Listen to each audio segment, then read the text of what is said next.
दोस्तों, आज हम लोग हिस्ट्री के बेसिक थीम पर चर्चा करेंगे। इतिहास के बेसिक समझ को विकसित करने की कोशिश करेंगे। आज हम लोग इतिहास, हिस्ट्री को हिंदी में इतिहास कहा जाता है।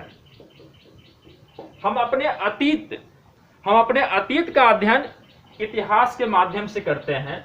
हम अपने अतीत का अध्ययन इतिहास के माध्यम से करते हैं। अगर इतिहास सब्जेक्ट नहीं होता तो हम लोग अपने अतीत के बारे में जान नहीं पाते।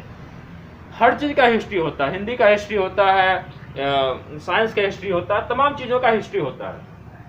अब देखिए, इतिहास को 3 खंडों में डिवाइड किया गया है।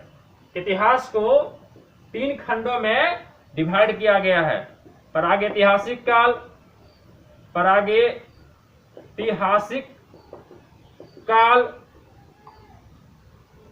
आद्यैतिहासिक काल, आद्यैतिहासिक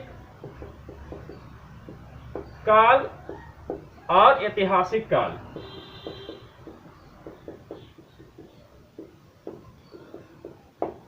इतिहास को 3 भागों में डिवाइड किया गया है। प्रागैतिहासिक काल, आद्यैतिहासिक काल और ऐतिहासिक काल।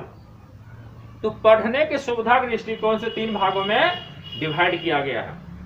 अब आइए, प्रागैतिहासिक काल क्या है, इसके हम टेन्योर की बात करें। प्रागैतिहासिक काल के टेन्योर की बात करें तो 25 लाख बीसी से 10,000 बीसी। प्रागैतिहासिक काल की बात करें तो इसका टेन्योर 25 लाख बीसी से 10,000 बीसी तक है। सबसे लंबा टेन्योर रहा है। सबसे लंबा टेन्योर प्रागैतिहासिक काल का रहा है और इस काल में कोई लिखित विवरण नहीं मिला है। इस काल में कोई लिखित विवरण प्राप्त नहीं हुआ है। अब क्वेश्चन पूछा जाएगा कि इस काल में कोई लिखित विवरण प्राप्त नहीं हुआ है। इस काल में कोई लिखित विवरण प्राप्त नहीं हुआ है।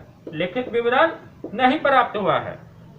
और हम आद्य इतिहास की बात करें, यानी प्रोटो हिस्ट्री की बात करें, प्रोटो हिस्ट्री में नाम है आद्य इतिहास, प्रोटो हिस्ट्री।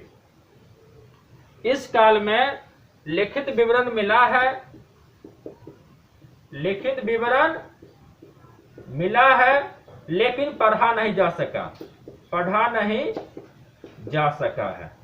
आद्य इतिहास में लिखित विवरण मिला है, पढ़ा नहीं जा सका है। सिंधु घाटी की सभ्यता, सिंधु घाटी की सभ्यता जो है, इसको हम लोग आद्य इतिहास में रखते हैं, प्रोटो हिस्ट्री में रखते हैं। इस काल में जो भाव चित्रात्मक लिपि जो मिली है, भाव चित्रात्मक लिपि जो मिली है, इसको अभी तक पढ़ा नहीं जा सका है। तो प्रागैतिहासिक काल, इसमें कोई लिखित विवरण नहीं मिला है।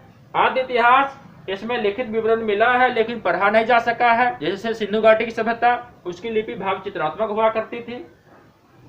और ऐतिहासिक काल, जिस कालखंड में लिखित विवरण मिला है, जिस कालखंड में लिखित विवरण मिला है और उसे पढ़ा भी जा सका है, जिस कालखंड में लिखित विवरण मिला है और पढ़ा भी जा सका है, उस कालखंड को ऐतिहासिक काल कहते हैं।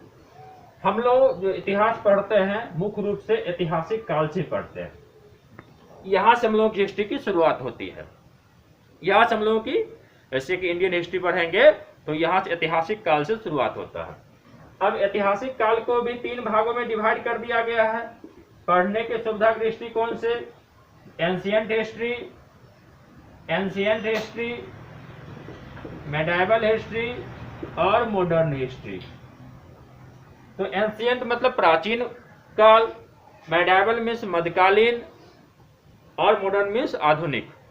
तो पढ़ने की सुविधा के दृष्टिकोण से 3 भागों में पुनः ऐतिहासिक काल को डिवाइड कर दिया गया है। तो इस तरह से हमने इतिहास पर बिल्कुल प्राइमरी समझ बनाने की कोशिश किया है।